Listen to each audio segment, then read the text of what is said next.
Okay, so at this point, our profiles are looking a little more complete and everything's looking responsive too, right? So if you go here and start to shrink things down, I'll get rid of this right here. You can see that everything will work even on a mobile device. It'll look nice and slick on a mobile device. That's the beauty of Bootstrap. It makes it really easy to implement this kind of stuff for us. So there we go. Everything's looking good across all devices. And what we can do from here now is focus on the actual user community. Okay, we need a place where we can go and see all of the users in our community. That's kind of the core value offering, right, that we're trying to do here with this application. So if we go to our home page, we had set up a button for it. It's not wired up yet. So if we click on it right now, it doesn't go anywhere. So let's address that. Let's see about creating a list where we can actually see all the users, in our community. So if we go back over here to Nitrous, I'm just going to close some of these things out. Okay, and let's look at the home page.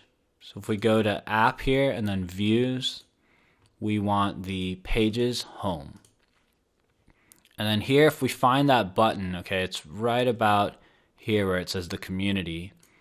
Okay, we need to change the placeholder to the path where the users can go and see all of them. So in Rails, the way we do this is we have to create another controller action here. And right here inside of this users controller, we're going to add the action right here.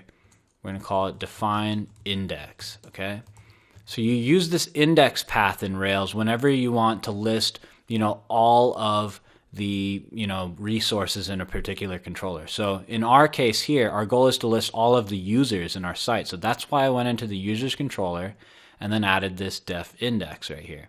Okay, so now that we've done that, we can actually go ahead and create the view for it. So let's go over here under users, right click on the word users, and then say new file, and then call it the same name, index, and then HTML and ERB.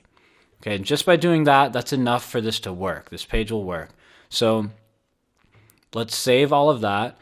And then what we need to do is go back over to the home page here and change that path. So if you're wondering what the path name is that we should use to get to this particular action, okay, the index action for the users controller, we'll go down here and we just type bundle, execute, rake, routes. So I know we've covered this many times, but I'm just drilling it in because this is a great way to really get a full understanding of how Rails is working in terms of all the pages you have to work with. So let's scroll up a little bit until we find the user's index action. And it's right here. Okay, and it's going to be a GET request because we just want to see that page. We're not submitting a form or anything like that. And there we go. It says the prefix we need to use is users. Okay, so we can do that. We can just go over here. It's easy enough. And instead of this placeholder, swap it out with users. But we need to always add path after that, okay? So save that. And let's go over here and refresh. And now, if I go down here and click on this button, there we go. It takes us to a blank page because we didn't add anything inside of this index.html file, right? But we're going to list all of our users here. So I'll save that.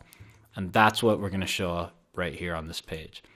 But there we go. We've wired up this button now to work properly and take us to that page where we'll start to fill things out.